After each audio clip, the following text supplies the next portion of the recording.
Okay, so in the last video, I was telling you guys about how I purchased that lot of land, and it was really one of the better investments I made in my 20s. So this is a follow-up story about how it got completely destroyed and I had to rebuild it, and through a very slow process. So Hurricane Ian had a direct hit on my farm, and this was years ago. I think it was 2022. And it just completely ripped the place up. I mean, I had put up an expensive brand new wood fence. We had a tiki hut there that got blown over. That was, 10 grand, over $10,000, professionally done, really, really beautifully done. And that came down. A lot of the trees died. Some of the fruit trees died. A lot of them survived, which was really a testament to how sturdy. Like, I found out a lot in that process, what trees were sturdy enough to survive that somewhere where there's hurricanes and what trees weren't. So I learned a little bit there. But I remember going out there, the bridge out to the farm was completely destroyed in the hurricane. So by the time I drove over there, I was living on the east coast of Florida at the time, and the farm's on the west coast. And when I drove over there, it was apocalyptic. Like, there was no, the street lights were out. A lot of the signage in the different strip malls were completely blacked out. There were people living in trailers in vacant parking lots, and I actually had to sleep in my car the night that I went over there. I had my bike on the back of the car and biked out to the bridge. They had a police detail, all this stuff, and originally they wouldn't even let us over there. They wouldn't let us get on a boat to get to the other side of the bridge because of how dangerous it was. And it wasn't until I met this random angry dude from New Hampshire who also had a home out there, and we just started talking, and he's like, we kind of paired up, and he got in the face of these people who were with the Wildlife Commission or something like that, and they eventually agreed.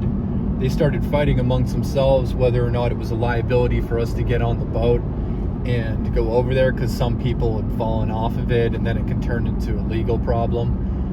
And I had never been on a fan boat before, but that was my first experience. And when I got on it, I could see how people fell off. I had to lock my arm around a pole because there was no straps or anything, and we had our bikes. And but this guy and I biked through. There was telephone poles that were at 45-degree angles with the wires hanging down. Like, really dangerous situation. There was virtually no police presence. There were signs of people saying, "You loot, we shoot."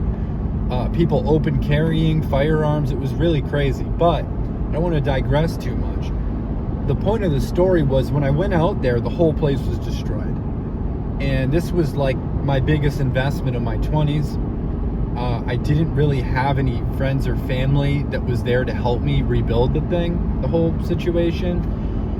And yeah, piece by piece, I just had to start, okay, let's start picking up the branches. Let's get a chainsaw, chop them up into smaller pieces. I've moved them into the culverts where they eventually biodegraded.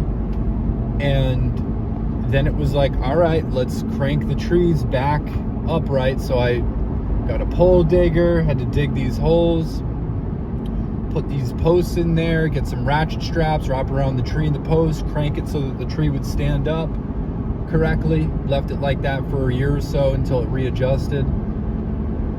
The shed got flipped over. The window smashed completely. I had to rig up a chain to the frame underneath the shed, pull the thing back up, right? Tiki hut was destroyed. That was a total loss. We ended up hiring a guy that was sort of shady and built us a lesser tiki hut, and he littered the property horribly. And I was talking to a friend at the time, and he went through, I believe it was Hurricane Sandy up up in New Jersey, destroyed his home. And he said to me, he was like, you're gonna see a lot of people quit, a lot of people put up for sale signs, and he was the main person. He was like, don't sell it. Don't sell the property, don't give up. Just keep going, a little bit every time, and it's gonna be okay, and you're gonna be glad you kept it. And he was right. And I kind of knew that also. And one trip at a time over the course, it took me like 6 months to a year to really get it back in shape. I had to,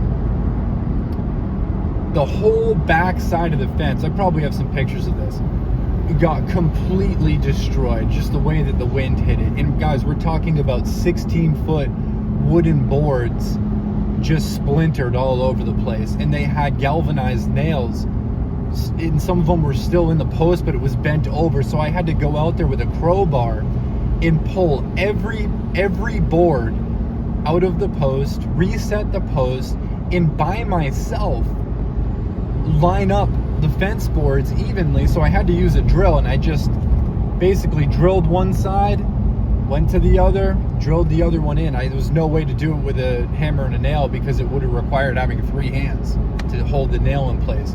But with the drill, I had the drill, and then I put the nail on it, holding the plank, boom, right into the post. And I had my lines drawn out, and it was such a slow and daunting process. But I did eventually get the place straightened out, and now it's 2026, 4 or 5 years later about, and I'm so glad that I just took a deep breath, and you just pick one problem. By the time I got my bike out there, the road was blocked off. I mean, there was maybe 10 to 15 major problems that I had to fix. And it's really easy to get overwhelmed and just say, you know what, I quit, I'm not doing this. I saw a lot of people do that. A lot of people do that.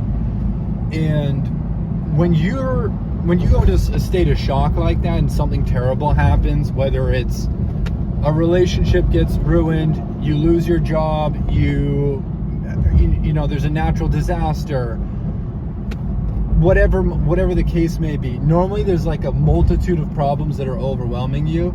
And I think for guys, this might be a little easier, but even so, it can still be difficult. You've got to pick one problem and start solving it. That's it.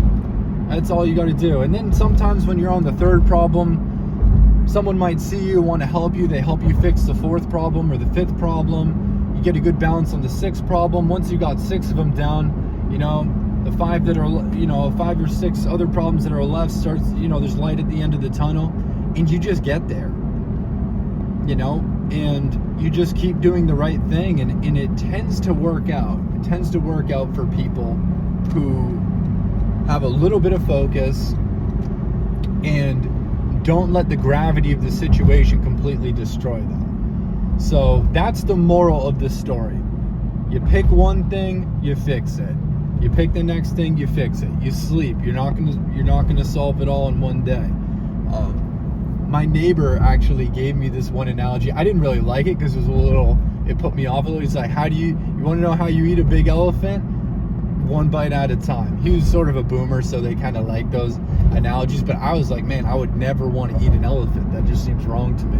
But I get what he was saying, and it is true. You can't do the whole thing in one swing. So that's the moral of the story. I don't know what you're dealing with, but trust me, that mentality tends to favor you know, things working out in the long run. So I hope this helps someone out there. I'll see you in the next video. Peace out.